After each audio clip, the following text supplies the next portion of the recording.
Pittsburgh Steelers fans, it is time for another edition of Know Your Enemy. I am your host and deputy editor of BehindTheSteelCurtain.com, Michael Beck, joined as always by one Mr. Geoffrey Benedict. Geoffrey, we missed you last week. How are you doing tonight, sir? I am fantastic. It's Browns Steelers week, and the game looks like it actually matters this year.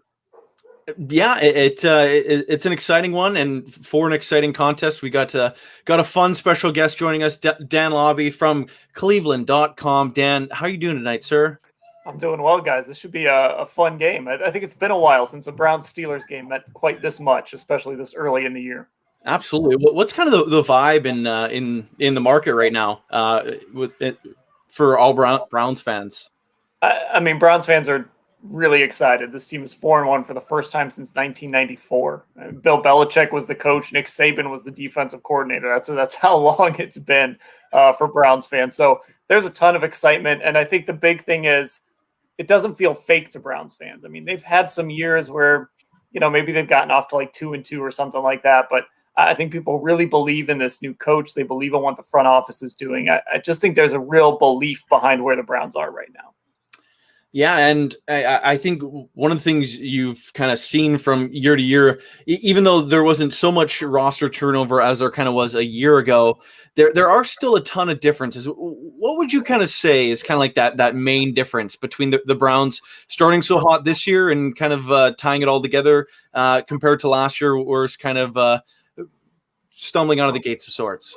I think a big piece is identity. They know who they are. They know who they want to be. They know they want to run the football. They bring in a coach whose system in Minnesota was based on play action, running the football, big personnel. And that's really what the Browns spent their offseason doing, supplementing the talent they have by adding a guy like Austin Hooper. Then you have Kareem Hunt coming back healthy. They only had him for half the year last year, and he just wasn't in shape. He had a hernia surgery, and he missed 8 weeks with the suspension. And when he came back, he just wasn't the Kareem Hunt that he was in Kansas City. But now he's in great shape. He looks explosive. So now you've got him behind Nick Chubb. I mean, that's got to be probably the best running back duo in football. Of course, Chubb is hurt right now, but when those two guys are healthy, it's got to be the best 1-2 punch at running back in football. And that's what this is based on, running the ball and then play action. Right now, Geoffrey, when you're looking at this team compared to a year ago, is there more players? Is there certain players that scare you more, or is there a new dimension in the offense that is something that you're a little bit more worried about? I'm worried about Baker Mayfield more than I ever have been. This system works for him. He wasn't good at play action. He wasn't, and then you watch him now, and you're like, he is nailing it. Like his play action is really good. Like you think they're running the ball, and then boom, he's throwing it. They have found a way to work Odell and him together much better than they have in the past. I think it works better with him. They're using more tight ends. They're moving more. They're using different offense, and it's working for Baker Mayfield.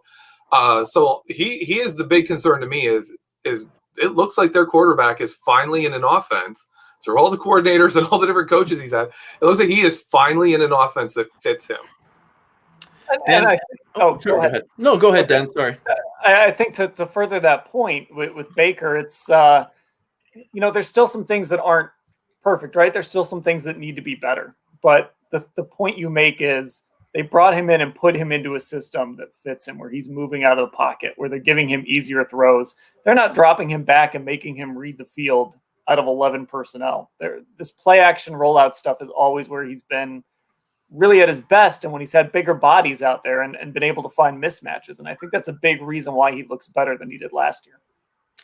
Is there still rumblings of Case Keenum's name here and there, or is that all but dead? I think that has all but died. I don't know how realistic any of that was. But look, they brought in Case Keenum because last year they just didn't have a legitimate backup quarterback. And that quarterback room was just a mess. You had Garrett Gilbert, who was an AAF castoff. He just got signed off the Browns practice squad to Dallas this week. The quarterback coach was Ryan Lindley. It was his first time ever being a quarterback coach. He hasn't even really been a coach that long. I mean, some people may even still remember him playing, I think it was a playoff game in Arizona not all that long ago. So they just didn't have a lot of structure around Baker off the field. So now you bring in Case Keenum, you bring in Alex Van Pelt, and Case Keenum was just a big part of building a quarterback room where Baker could develop in. And look, if Baker came out and played like he did last year, at least you've got a guy that Kevin Stefanski knows and a guy who can come in and play a little bit. Now, you mentioned Kevin Stefanski. Is his offense one that Baker's better suited for, or is he just playing better football than he has in his career? I think it's the offensive system. I think the system, and a credit to this organization, they went out and they said, we're going to make this a quarterback-centric organization. I mean, that's what it's supposed to be in the NFL. And they lived up to that standard by going out and bringing in a head coach who believed in him and believed that he could make this system work around him. A guy that made Kirk Cousins look good in spots, right? He should be able to come in and make Baker Mayfield look good. So again, that play action, big personnel, changing up the pacing a little bit. Last year, they were just doing things so slowly, and it was just really difficult for him. They've really built this thing around Baker being able to get better, get comfortable, and now hopefully you start to see even more improvement, especially, when he does do the drop back stuff, when it's just straight drop back. That's kind of where he struggled a little bit. He struggled the last 2 second halves of games. So there's still some work to do with Baker, but the structure is in place, and Kevin Stefanski's offense is a big piece of that. Now, this kind of Stefanski offense, Geoffrey, is this one that the Steelers defense matches up well against, or is there some holes to be had for Baker and company? Well, the good news for the Steelers is we're the top run defense. Like we are dominating in the run game, and they're based on the run. Like if we are stopping their run, then they have to win the game off play action. The bad news is they can win the game off play action. They can get that going and they can do it. The difficult part that I see for the Steelers defense is going to be matching up with the Browns tight ends, especially if David Njoku is back and is ready to start, pick up where he left off. If he's ready to go and really play, then Austin Hooper and David Njoku are both matchup problems. They don't throw to them a ton. They don't throw the tight ends a ton because they're running the ball a lot. But the Steelers don't really have the manpower to match up with a Hooper, an Njoku, and a Kareem Hunt all in the passing game. We don't have that. We got one guy who's really good against those kind of athletic pass receiver, running back, tight end guys. That's Terrell Edmonds. And that's it. So that's the problem I could see. The good matchup is, our run defense. Vince Williams in there, Mike Hilton, and then the defensive line. That's where the Steelers defense really has to win this. Now, from a Browns perspective, what's kind of the weak spots that you kind of expect this team to try to exploit along that Steelers defensive front, Dan? Well, the weak spots for the Browns on offense, honestly, it's hard to kind of sit there and pick them out, right? I guess you got to look at maybe third receiver. They don't really have a guy there. Rashard Higgins was finally active this week after being inactive for a couple games. And he's a guy that Baker relies on, but he's not a guy that's going to get down the field a lot, make huge plays. He's more of a possession guy. I think that's an area where, if the Browns just can't really spread you out, right? And I don't know that they really want to, but if they ever needed to, they can't really do that. But I think that's kind of the strange thing about this Browns offense. It's hard to really look at it and poke a bunch of holes in it. Jarvis Landry is playing really well. Odell Beckham is playing really well. The offensive line has been fantastic. So I guess you start with Jedrick Wills on the left side, who's been pretty good as a rookie, but he is still a rookie who played right tackle his whole life. So maybe the Steelers can take advantage of him over on the left side and maybe force the Browns to bring him some help. We all know TJ Watt has just made a living feasting on the Browns, feasting on Browns offensive linemen. I'm sure he's ready to take a shot at Jedrick Wills and see if he can hold up a little bit. But that's probably the area where Pittsburgh is saying, we're going to get after it. And actually, one other spot, guys, Steelers fans might remember Chris Hubbard. He's probably going to be your starting right guard on Sunday because Wyatt Teller has a calf strain.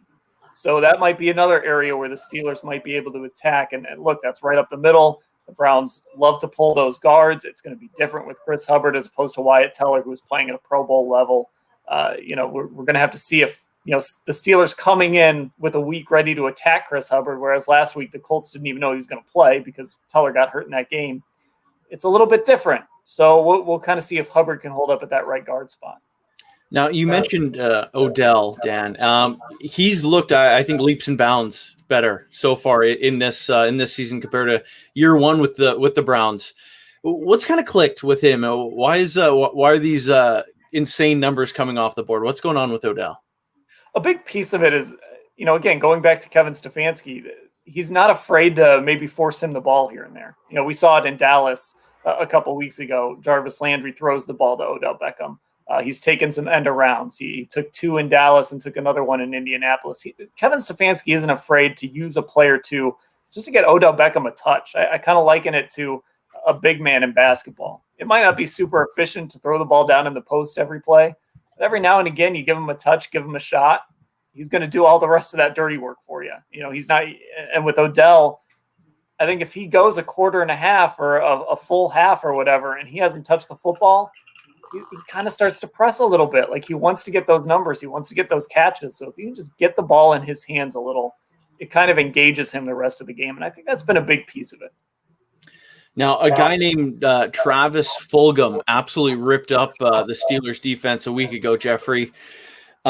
Facing receivers by the name of Odell Beckham Jr., Jarvis Landry, Austin Hooper, you kind of go down the list. There's a smattering of Pro Bowlers and All Pros there. Are you worried about one of these guys absolutely dominating this game, just taking it over? Well, we saw it last year when the Browns beat us last year. They started off with that big play to Odell Beckham, a big play right down to the goal line. They know how to attack our defense.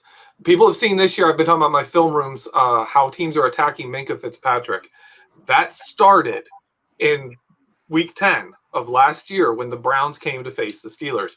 They put together a game plan that really took Minkah Fitzpatrick out of his strengths and really attacked how the Steelers schemed and how they used him and his weaknesses as a deep safety. They went after him.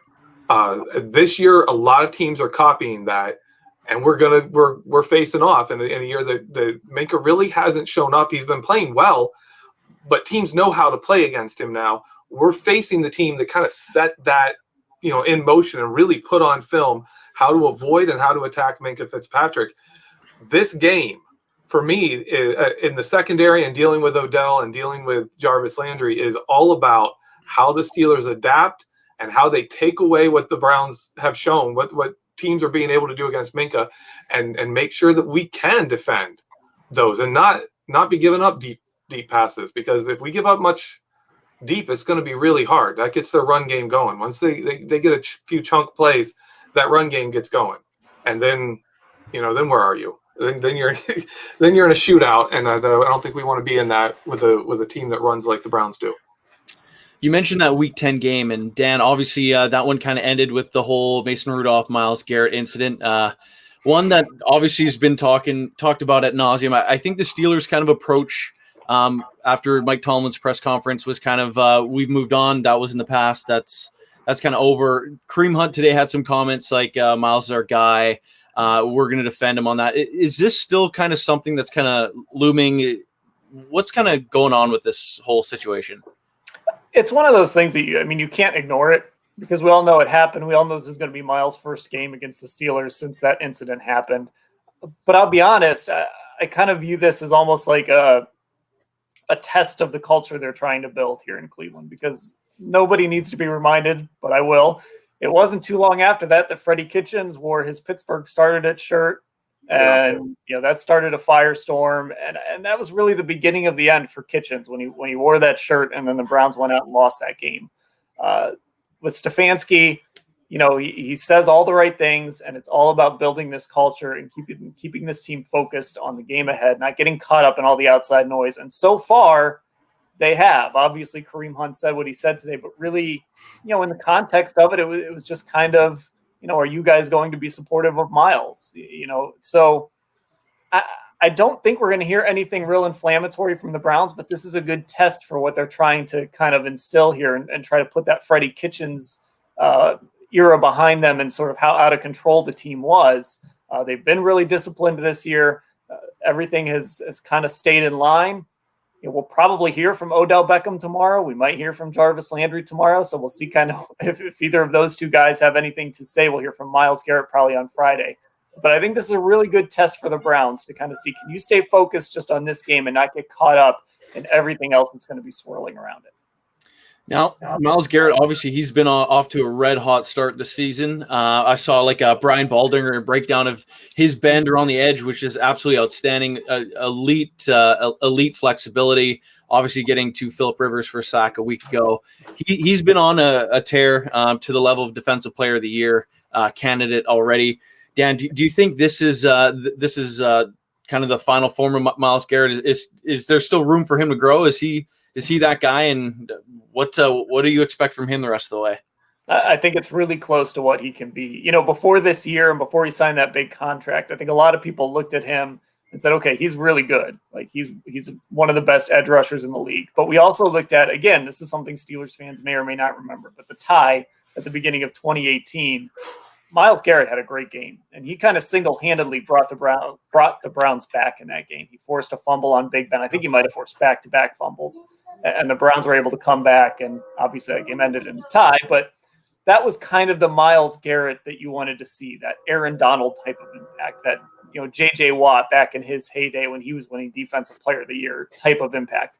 And now this year, he's kind of gone from being that maybe just a step below that to now he is in the discussion, I think, with these guys, as far as this is what it is to be a Defensive Player of the Year. It's going out and impacting the game every single week. 3 straight games with a strip sack. It ended this week, but it also came with him forcing that safety, the intentional grounding in the end zone for the safety. So we're seeing Myles Garrett, play to play, game to game, just really impact things in a way that I think really is a step up. And, there probably is still room for him to get better, which is a really scary thing. But I still think there's growth that can be there. But he's starting to get to that highest level of what Myles Garrett can do. Now, Geoffrey, how do the Steelers' offensive line combat Myles Garrett? Alejandro Villanueva, it seems like to be one of his worst matchups of the year is when he goes up against Myles Garrett. How are they going to defend him? Who's offering the chips, and will we see some sort of different type of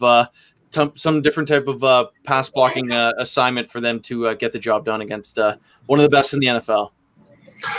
Well, it's going to be interesting because we've got Kevin Dotson, starting it. If we have Kevin Dotson starting at right guard, which I think that is still looking like that's what's going to happen, you're not going to be able to slide too much help that other way. You're not going to be able to do too much, and we've been having problems with communication on the left side. Villanueva and Matt Filer are giving up the most of the pressures. The right side's been doing okay. Myles Garrett in 4 games against the Steelers has 4 sacks, but that does not show his true impact on the game. Like he was saying, the 2018 tie, but also that Week 10 loss last year. Myles Garrett was taking over that game. He was dominant in that game. He was a nightmare to deal with.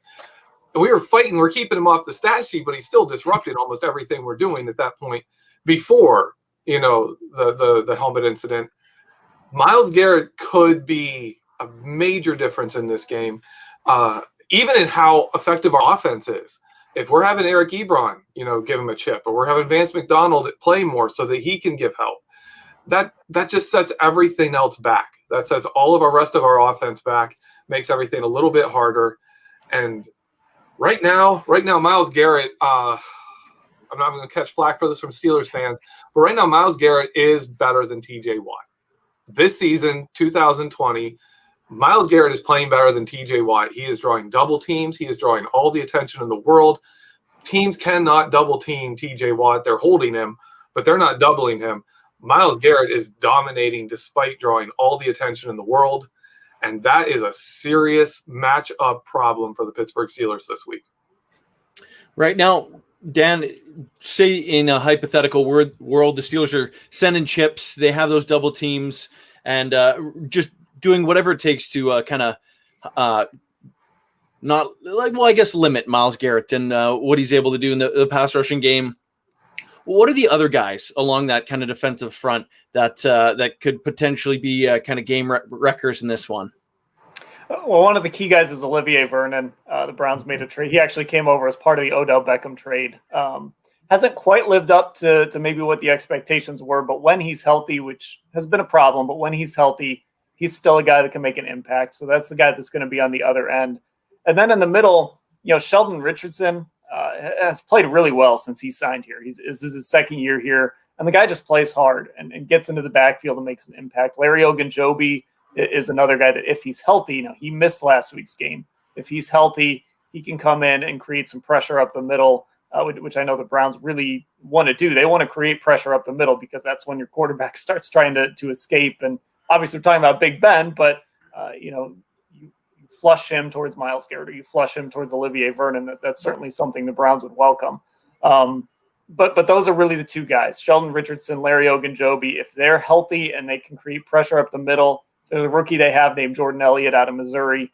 He's played pretty well this year. But those are the two guys that if Myles gets double, triple teamed, which does happen sometimes, and I'm glad you brought up that Week 10 game again with Myles, the good part of it.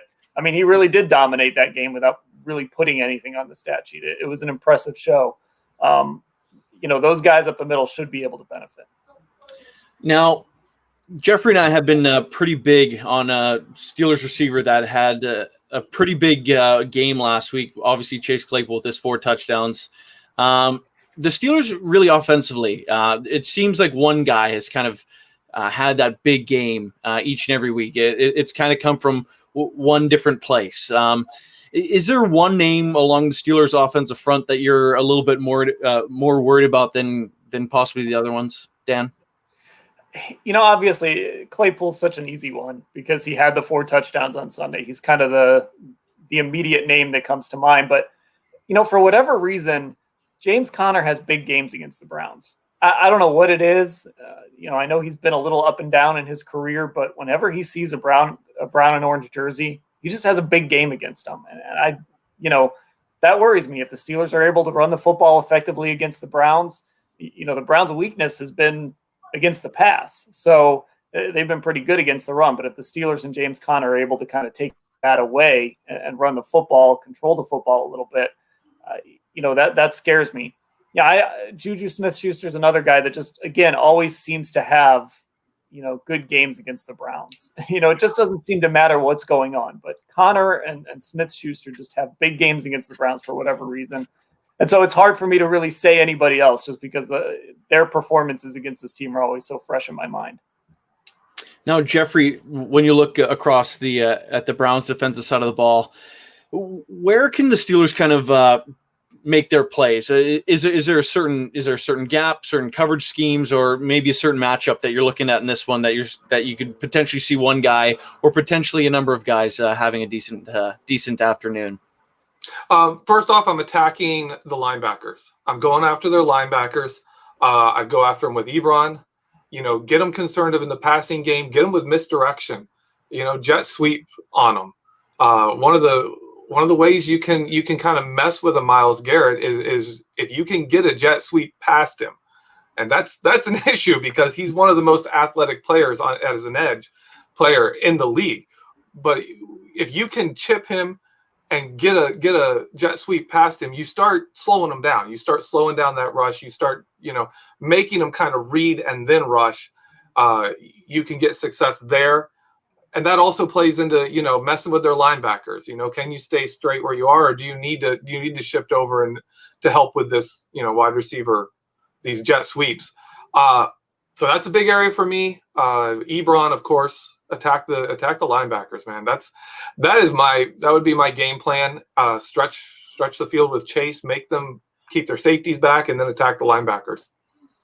Now, Dan, with those linebackers, obviously Joe Schobert no longer there. What does that kind of unit looking like? And is there anyone kind of taking the step as kind of that next tackle king, I guess you could say? It's been tough for the linebackers, and I honestly believe organizationally, I'm not sure how much they value the position. To be honest, I think they value the pass rush. I think they value the secondary. And then linebackers are a little more replaceable, and they certainly are putting that into practice this year. B.J. Goodson is a guy in the middle. He's played with the Giants, played with Green Bay last year.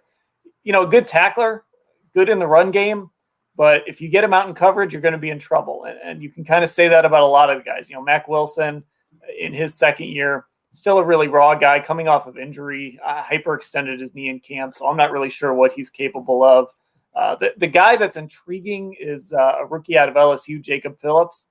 He's been dealing with a knee injury now, and he's been on the field he's done some things. In Dallas, he dropped an interception, should have had it. That came right after he made another nice tackle at a play where he stretched out a run, I believe it was against the Colts.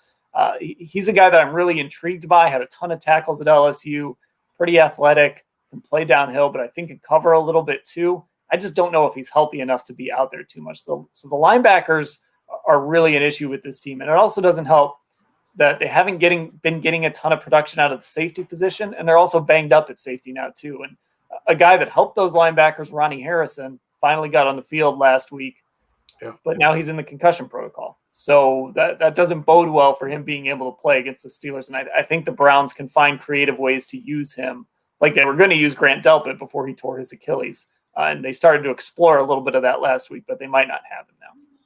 Right now, Dan, there's a question that we typically ask our guests on these weekly Know Your Enemies, and that being if you could pluck one player off the Steelers roster and throw them on your team, in this case the Browns roster, what's that one guy that you'd be pulling off the team?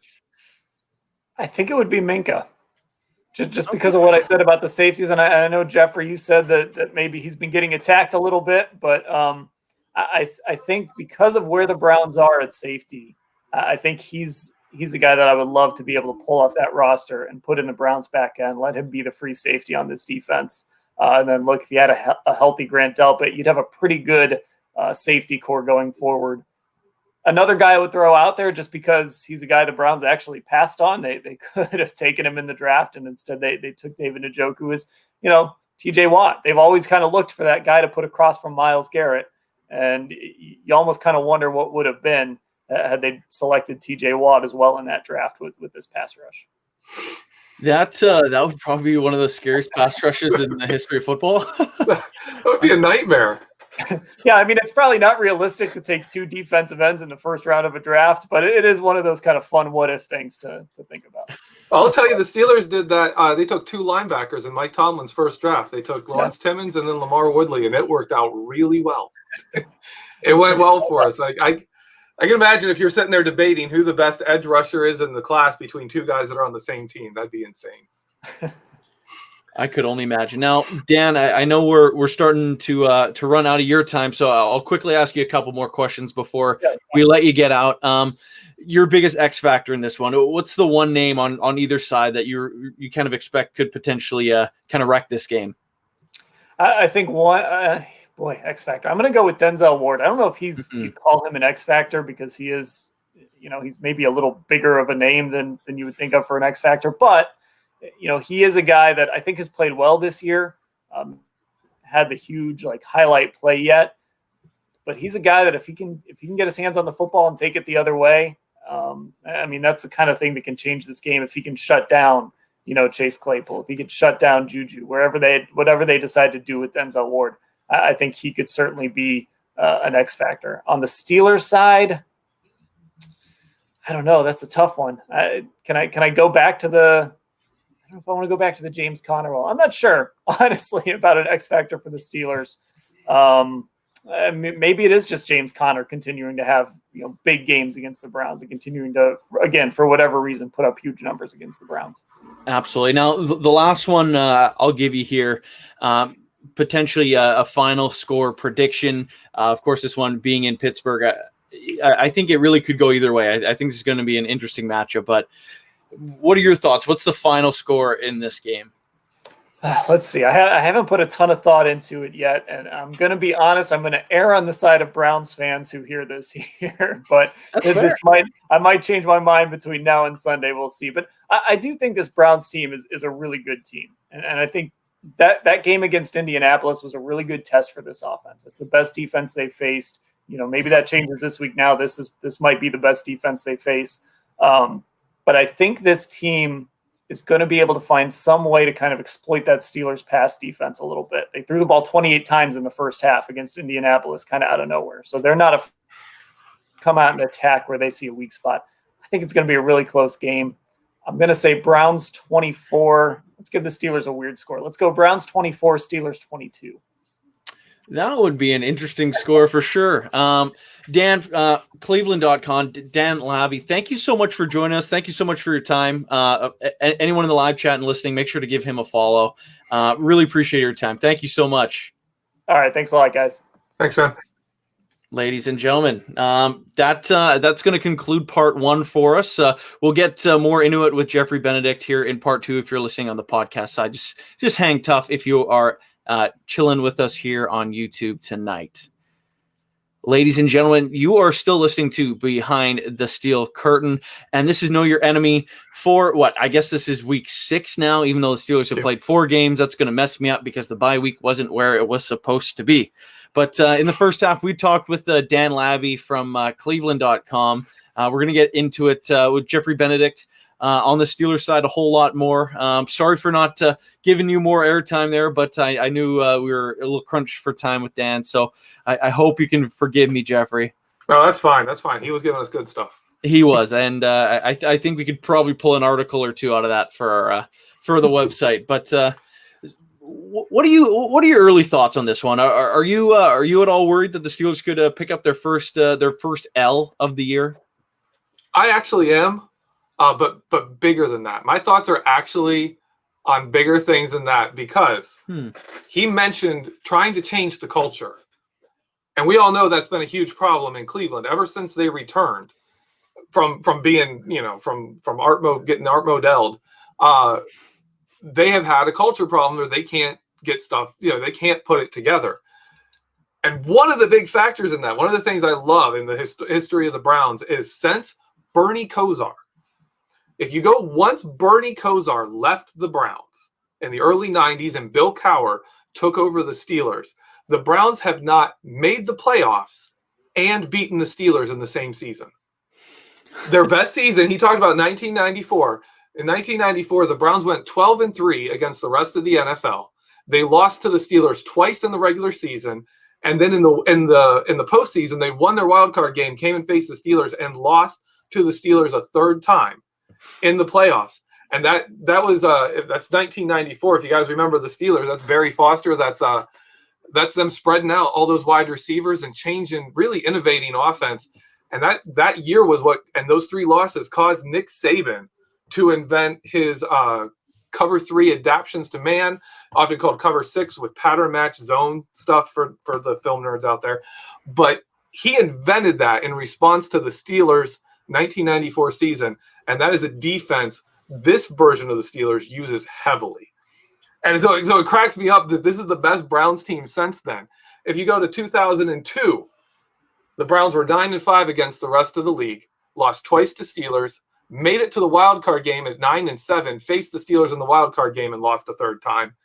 And in 2007, their best season recently, they were 10-4 against the rest of the NFL, 0-2 against the Steelers, and they missed the playoffs at 10-6 after they got swept by the Steelers because of their division head-to-head record.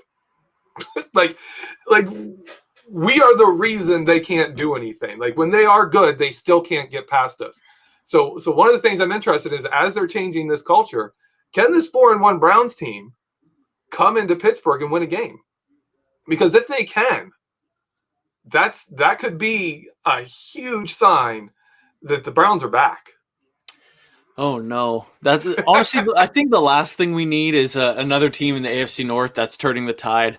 Then you look at Cincinnati and Joe Burrow, and oh goodness, perhaps they have something there. And Lamar Jack, oh no, I'm actually all about it. I like people. We hate the Browns now, but man, back when they were good.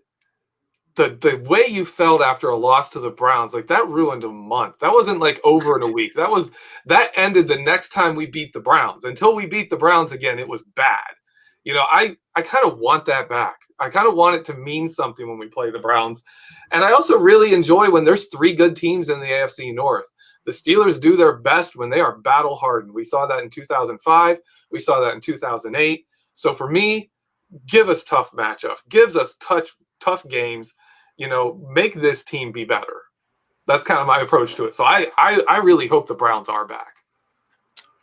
Potentially, they certainly are. One Mr. Baker Mayfield, honestly, I was extremely critical of that guy heading into this year. I thought Baker would kind of be not necessarily washed, but I thought he'd be like earmarked for a change of scenery. It's the second Case Keenum marked that contract. I know we talked about it earlier with Baker, but is he a franchise quarterback, or is he still the weak link on their offense? Like what's kind of going on there? I don't think he is in the same level as a guy like a Deshaun Watson. But I go back to that draft class, and I would talk to people, and I was like, I actually liked Baker Mayfield for the Browns, partly because of his temperament and his personality. He's not, I mean, it is clear, he is not Mean Joe Green. But Mean Joe Green brought attitude to the Steelers that they didn't have and they needed to have. Kind of that just spit and fire. If you're losing, I'm yelling in your face. You know, that kind of attitude that they brought. And those 70s Steelers embodied it, where they were cocky. They were out there, they were cocky, and they were going to pound you into the ground. And if you tried to beat them, they would step up even more. Baker Mayfield brings not what Mean Joe Green brought, okay? But he brings a bit of that kind of cockiness he has. I think that works in Cleveland. I really think it works. I think it works to kind of help their team get over being a team that was okay with losing. You know, he's not a guy who's going to sit there and come and do an interview and be like, well, on the film, you know, we ran this route and they beat us with this play. He brings emotion to it, and I think that's a good thing for Cleveland. So I think he's actually good for the team. I don't know if he's a quarterback who can take them to the next level, to being a playoff, you know, a regular playoff contender and a potential Super Bowl contender. I don't know. I doubt Baker Mayfield has a Super Bowl in his future. I really don't think he's that guy, but I do think he is the guy that they can turn that team around and kind of restart the culture a bit with. He has really good commercials. I'll give him credit for that. I love those commercials. He's done a Peyton Manning, man. I hated Peyton Manning, and Peyton Manning did those commercials where you couldn't help but like him. And now Baker Mayfield, I'm like, man, come on, I want to like you too. Don't stop it. I don't know. I think I still find a way to dislike old Baker, but this matchup, it feels super important. Yeah, I know it's early in the year. I know every game is, especially when you only play 16, is magnified times 100. And any game you play within your division is magnified 10 times that. This one, 4-1 Browns, 4-0 Steelers, I feel like it has the makings of shaping the rest of this season, whether or not a team is chasing the rest of the way.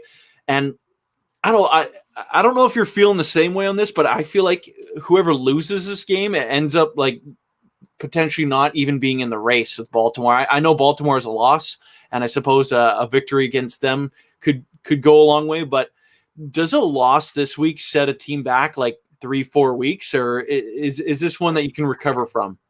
I'm going to answer this two ways. The first is mathematically.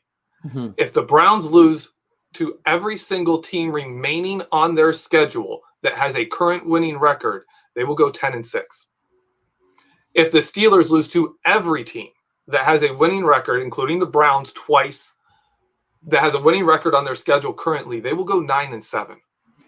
Like those big starts, that 4-0 start is huge for the Steelers. That 4-1 start is huge for the Browns. With a 7th playoff spot, either team could lose this game and mathematically be in fine position to make the playoffs. That's my first answer. My other answer is you don't want to be the team that loses this game, because these two teams are hot.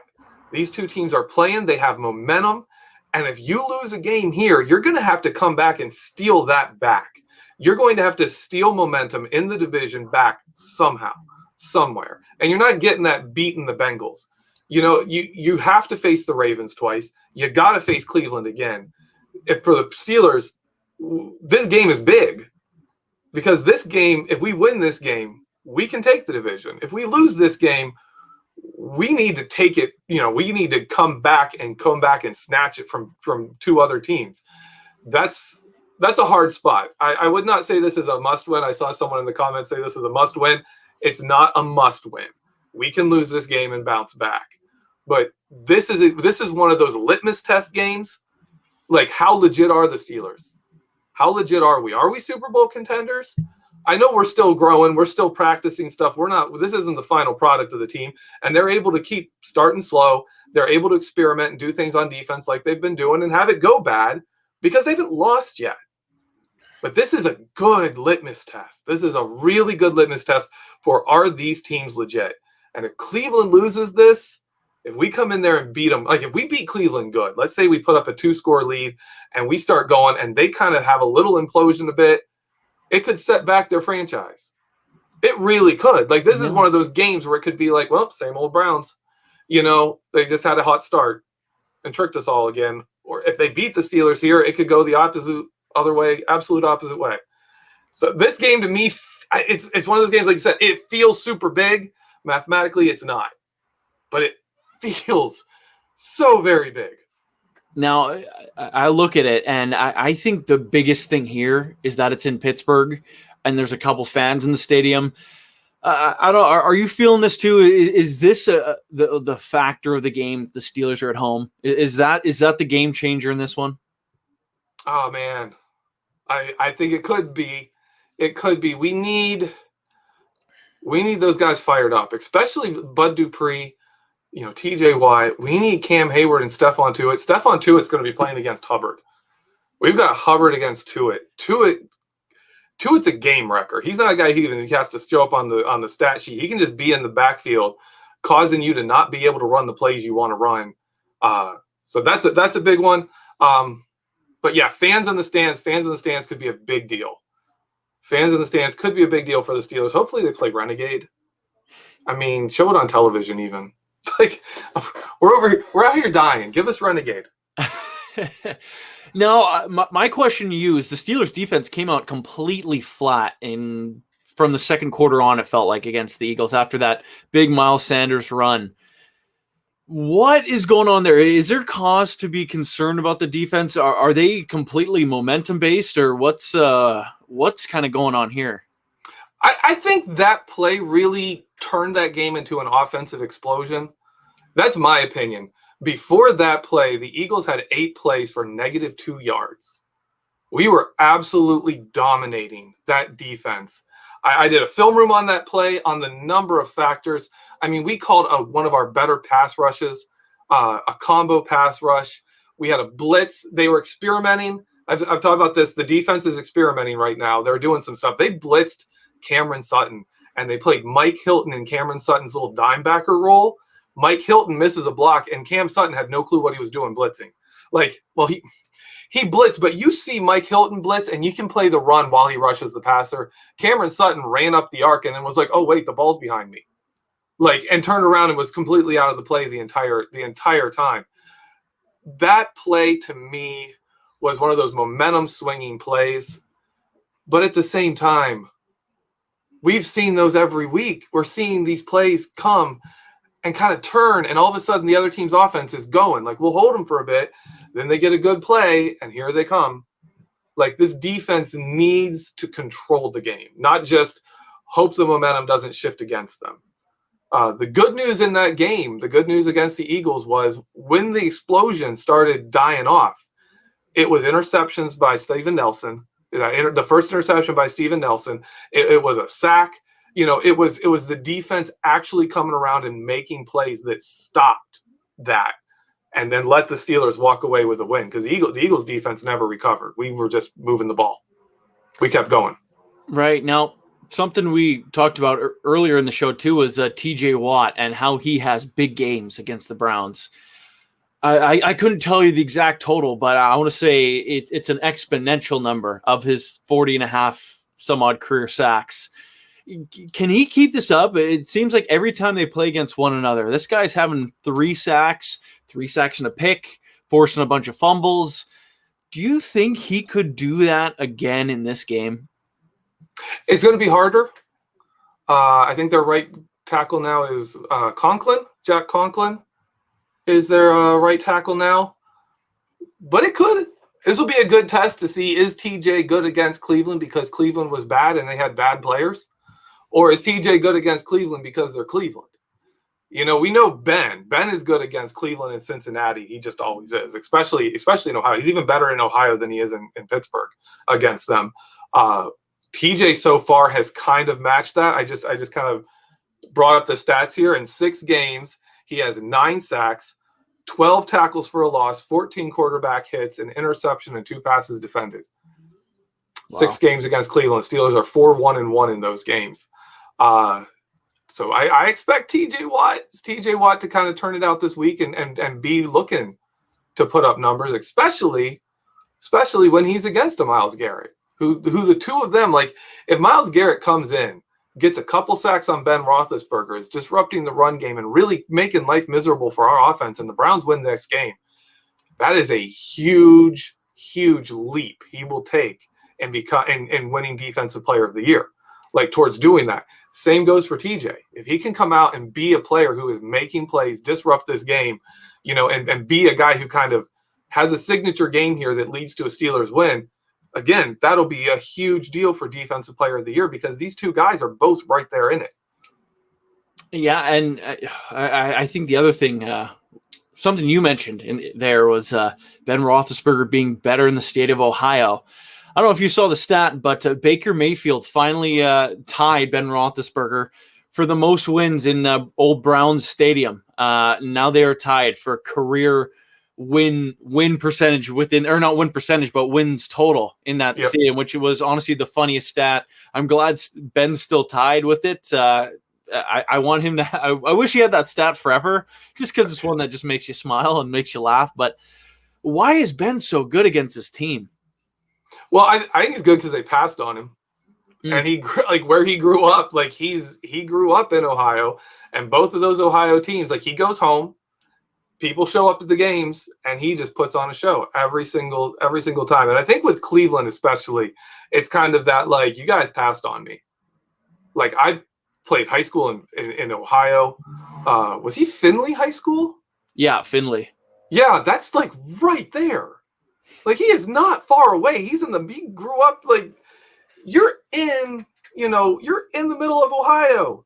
And the Browns are like, nah, we don't have a quarterback, but we'll take this tight end. And like, if you've seen those draft things, like you saw Ben's initial reaction, and Ben back then was the kind of guy who would hold a grudge. He was that guy. I don't think he is that guy now, but he's been doing it long enough that it's second nature now. He just goes in there and trashes them. But he just goes in there every single time he goes to Cleveland and shows those people the mistake they made not drafting him with what, 3rd overall, I think they were. I think they were right behind were they right behind the other two? Or were they 7th or something? I don't know. They were up pretty high. It was close, that was the year they got Winslow. Yeah. I believe, instead of him. And yeah, that was a huge mistake. Glad they made it. It's worked out really well for the Steelers. Oh, it's funny. It always seems like every school almost in Ohio kind of makes that mistake. Like Ohio State, how do you not recruit that guy? Ohio ends up at University of Miami of Ohio. I don't think I never would have heard of that college if it wasn't for Ben Roethlisberger, even though they are Division I. But it's one of those things. It's just, how does this guy get slept on throughout his own area, throughout his entire career? But boy, am I glad he is playing so well for the Steelers. And someone else that's playing well for the Steelers, Chase Claypool. We have been talking about this throughout the history of this podcast. And what are you thinking of the youngster bringing it with 4 touchdowns? Is this a new wide receiver one, next All-Pro, next top guy as a receiver for the Steelers? Yes. Wow. I'll give you more, but yes. I pointed out to Mike before the show that if you take away week 1, right, and you look at just the last 3 games for Chase Claypool, the games 2, 3, and 4, and if you take games 2, 3, and 4 for the whole NFL, I know everyone's played 5 games. Steelers have played 4. It's hard to match up. So I just took 2, 3, and 4 for all the wide receivers in the NFL. Chase Claypool is top 10. He is second. He's tied for second in touchdowns. I think he's 10th or 12th in yards, total yards. He's in top 3 in yards per target. He's up there in yards per reception. Like, he is dominating. And we kind of look at him in Pittsburgh and we're like, oh, he's our next rookie. He's the next rookie that's done well. We had Juju, and then we had Deontay, and we have had Mike Wallace, and we've had Martavis Bryant. No. This cat is in a different category. This is a totally different ball game. Chase Claypool is already showing he understands the game mentally, and he processes it fast. The adjustments he makes, the moves he makes, the release he has at his size, the stuff he can do, it's not fair. He is an elite wide receiver. In my opinion, he is our number one wide receiver as of last week. One of the things we've talked about on this show, guys, we've always had caveats and said, okay, we're gonna sell him a little short with the stats and predictions, but if he gets going with Ben, all bets are off. Another thing I had said before is I really expect him to go after the bye week, because when the Steelers hit the bye week, they work their rookies in more. We saw that even with the early bye week. Last week, Alex Highsmith was the number 3 outside linebacker, and Ola Adeniyi didn't even play. He played special teams only. Alex Highsmith filled that Anthony Chickillo role as I am the only backup outside linebacker. He filled that role week 5 after the bye. Steelers upped the usage of the rookie. Chase Claypool comes back after the bye. He's running routes he wasn't running before. He's doing things in the offense he wasn't doing before. He's lining up all over the place, and he's our number 1 playmaker in the game. The bye week has happened. Chase Claypool has arrived. The Steelers have a new number 1 wide receiver. Speaking of guys that have arrived, this one coming off the injured list, Derek Watt, who's someone that missed some time. Obviously, for me, doing this insane linking the dots, connecting the lines, Derek Watt obviously wasn't put on that injured reserve that would see him out for 3 weeks. So this would have been the 3rd week. So my kind of understanding of the whole situation is he's probably coming back for this game.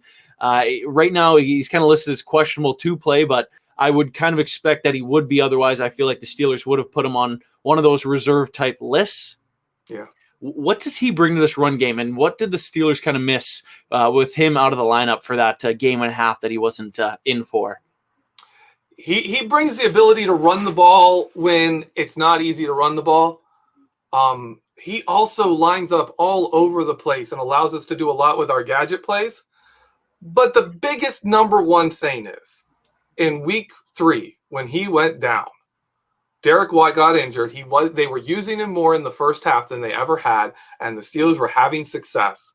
He gets hurt, and at the end of the game, for the first time that season, the Steelers had to throw the ball to convert first downs late in the game. We all saw the ending drives in the first 2 games. Like them just running all over the other team and being like, yeah, we can do whatever we want now. It's late in the game. You're tired. We got Derek Watt in, and we're just gonna run all over your face. They didn't do that in week 3, and in week 5, we did pull it off. Benny Snell came in. It took us 3 runs to get a first down, and that's all we needed. We needed 1 first down, and we could end it. But the drives before that, we could have pulled off a 5 or 6 minute drive, but we didn't. We weren't running the ball. We had to throw the ball, and that's why you see Chase Claypool's last touchdown probably doesn't happen if Derek Watt is healthy, because we're running the ball. We're not throwing it. We're not doing these things. We're running the ball. We're running clock. We're eating that clock up, and we're probably running for a touchdown or throwing, right at the end zone, throwing a play. But we're going 5 wide late in the 4th quarter. That's the Derek Watt difference. Is this team knows that if the opponent knows we're running, they can stop us. And you know what? I think this is a really good game for him to kind of be back in. I think the physicality is really going to kind of ramp up once again in this game. I know these AFC North matchups always seems to bruise and batter guys. Is this kind of next little stretch one that's kind of a concerning stretch? Obviously, after this game, the Titans looked red hot. They beat up on a Bills team that looked to be potentially maybe even the best team in the AFC. I know that's up for debate, but they laid a beating on them yesterday. Obviously, trying to figure out their mindset of somehow they were being underdogs, almost, even though they basically almost ruined the entire NFL season themselves. And then they got Baltimore after that. Thankfully, they're facing a Dallas team that's extremely banged up now. And I shouldn't say thankfully, but obviously that Dak injury is huge. That's a game changer, and I think it completely sways that game. But the next we're 3 facing games, Andy Dalton. Like, yeah, if he's still the quarterback, we'll be facing Andy Dalton. That's a totally different thing. Exactly. But before that, we even get to that game, this next 3-game stretch seems like it's going to be a physical battering affair. I think it goes without saying it's going to be the most important stretch of the Steelers season, but what do these next 3 games really mean to this team? The biggest thing is health. The biggest thing is health. Avoiding injuries that will affect us late in the season and into the playoffs. That's cross your fingers, say your prayers, hope for the best there. But also this is the real test. And this is really good. Like, we can go 1-2 in this stretch and be 5-2 and be like, all right, we can still make the playoffs. We're still in good position. But that's not how you want to run. That's how you want to go. That's why I think the Browns game is really important, is because if we can win this game and we can win one of the Tennessee or the Baltimore or the Dallas games, and we come out of this 4-week stretch, 6-2, that's going to be really, really impressive. That's going to be something else. If we go 1-3, okay, yeah, you're 5-3. If we can win 3 though, that would be amazing. 2 is good, but this is really the test. This is the hard part of the season. Yeah, I think if they finish this next 4 games, like you say, like this second quarter of the season, 3-1, I think 3-1 puts you in position to get yourself that number 1 seed and the only team with a bye. I think that's the position they're talking with. Of course, 4-0, I think that would go without saying. But how often do the Steelers start a season 4-0? I think it's been over 50 years, or maybe even ever. But like you said, this is going to be an extremely important stretch to kind of dictating. Honestly, this is the playoff seeding stretch without it even being really that close to playoffs. Those last 8 games are really kind of scheduled a lot in the Steelers' favor, despite it being on the road a lot. I think when you look at the rest of the AFC North, I'm not too concerned about those Bengal games, because I think Joe Burrow might be, God help his soul, if he's even alive for those games, he's going to be absolutely beat up.